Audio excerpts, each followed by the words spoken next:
यज्ञांगाच्या बीज राख्यांचे हे 7वे वर्ष आहे। या वर्षीच्या राखी विक्रीचे विशेष हे की या उपक्रमाची इच्छा, निर्णय, जबाबदारी आणि कार्यवाही यज्ञांग गटातील जेन झीची आहे।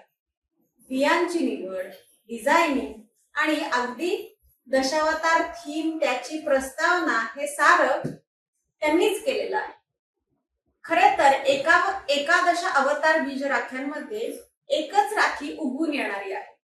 उरलेल्या 10 राख्यांमध्ये छेद केलेल्या बिया वापरलेल्या आहेत। महाविद्यालयाचा अभ्यास, राख्यांच्या मागणी पुरवठ्याचे गणित यांचा मेळ बसावा म्हणून तारेत या राख्यांना प्राधान्य दिले आहे। या राखीचे विशेष हे की यज्ञांगाच्या गटात स्वयंप्रेरणेची, उत्तरदायित्वाची बीज पेरणी प्रामुख्याने होणार आहे। अशा बीज पेरणीत अंकुरणात तुम्ही सहभागी होणार ना?